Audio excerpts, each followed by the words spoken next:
นครหลวงจันทร์และนครหลวงซันต์ปีเตอร์สเบิร์กประเทศรัสเซียจัดกองประชุมโต๊ะหมุนรูปแบบทางไกลเนื่องในโอกาสวันสั่งตั้งพรรคประชาชนปฏิวัติลาวครบรอบ70 ปีในพิธีทานสีพันดอนอ้อยบัวบุตรีเอกอัครราชทูตวิสามัญผู้มีอำนาจเต็มแห่งสาธารณรัฐประชาธิปไตยประชาชนลาวประจำสหพันธ์รัสเซียได้กล่าวมีคำเห็นว่ากองประชุมโต๊ะหมุนนี้แม่นมีความสำคัญหลายเพราะเป็นการเสริมขยายหัดแน่นกันผัวพันหัวมือระหว่างสาธารณรัฐประชาธิปไตยประชาชนลาวและสหพันธ์รัสเซียว่าหลวงวัสพอแม่นการหัวมือระหว่างนครหลวงจันทร์และนครซันต์ปีเตอร์สเบิร์กของสหพันธ์รัสเซียที่ได้เซ็นสัญญาหัวมือน้ำกันในปี2004ผ่านมาและเป็นการพันขยายผลการเยี่ยมยามอย่างเป็นทางการนครซันต์ปีเตอร์สเบิร์กของทานอาสพังทงสีพันดอนเจ้าของนครหลวงจันทร์พร้อมในขณะในระหว่างวันที่1 หาวันที่6 มีนาคม2025ผ่านมาซึ่งเป็นเหตุการณ์สำคัญหนึ่งของภาคในการจัดตั้งปฏิบัติแนวทางเปลี่ยนแปลงใหม่รอบด้านของภาคให้ปรากฏผลเป็นจริง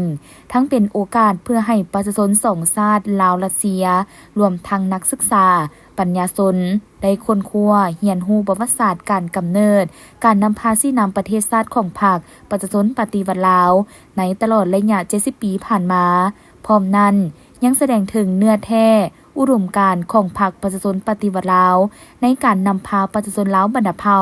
เหตุการณ์ปฏิวัติเพื่อปลดปล่อยประเทศชาติออกจากหัวเมืองขึ้นของต่างชาติและสถาปนาสาธารณรัฐประชาธิปไตยประชาชนลาวในวันที่2 ธันวาคมปี 1975และสืบต่อนำพาประเทศชาติในภารกิจปกปักรักษาและสร้างสรรค์พัฒนาประเทศลาวให้เจริญก้าวหน้ากองประชุมครั้งนี้ยังได้รับฟังการบรรยายหัวข้อบทบาทของพรรคประชาชนปฏิวัติลาวในการร่วมมือธุรกิจระหว่างลาวรัสเซียบางจุดสำคัญในประวัติศาสตร์ของพรรคในการเรียนรู้ของนักเรียนนักศึกษาชาวโซเวียตการนำเสนอของสื่อพิมพ์ศูนย์ข่าวโซเวียตเกี่ยวกับการอุทิศตนเพื่อการสร้างพรรคประชาชนปฏิวัติลาวและหัวข้อต่างๆที่สำคัญอีกจำนวนหนึ่งกองประชุมดังกล่าวได้จัดขึ้นในวันที่21 มีนาคม